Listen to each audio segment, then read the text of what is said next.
Hello and welcome back to DIY and Learn. Today I'm going to show you how to make this beautiful paper flower rose. It's 18 by 18 inches, so it'll look like a beautiful masterpiece on your wall. Here are the materials that you'll need, and I've listed them in the description as well. This is the pattern that I made for this rose. On all the petals, I have written down the amount of each petal that I have made in each size. There are so many printable flower patterns online, on Google and on Pinterest, but I had to make my own because my printer wasn't working, so you can also copy my design. Next, I go onto my base, cutting out the same color as what I want and putting it on a cardboard circle of 15 centimeters. Now here's the video of how I make my pattern. I first start off by making a heart shape on the top and then making it into like a delicate curve going inward. I cut out one side and then I fold it over in the middle so that way it matches the other side perfectly. Next, I just make each one smaller than the other by about 2 inches to give it a more natural rose effect of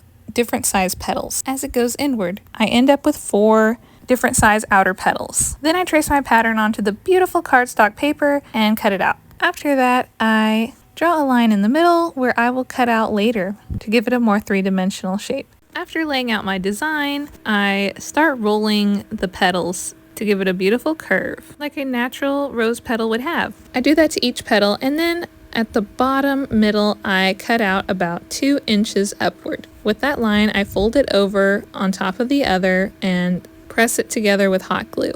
Once all the largest petals are done, I hot glue them to my circle base, placing them gently over each other. When that layer is done, I start making my second largest petal group, copying the exact same thing that I did on the previous group for each new petal. And this time, whenever I cut them out, glue them together, curl the petals, I am placing them in between the previous petal group to give a fuller look on the flower.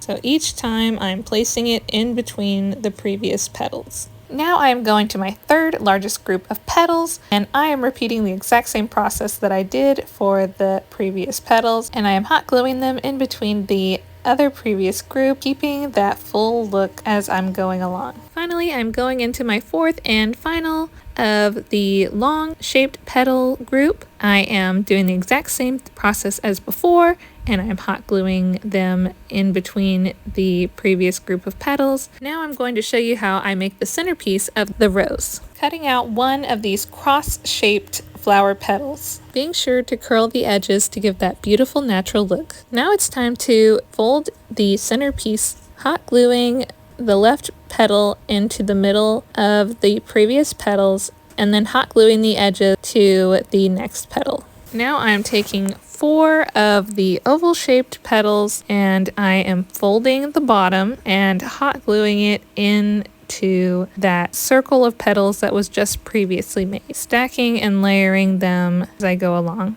Now I am making 4 more for a total of 8 petals, but this time I'm hot gluing not to the sides of the other petals, but just the base. I'm hot gluing to the circle of petals, so that way it's more full and open, like a flower in bloom.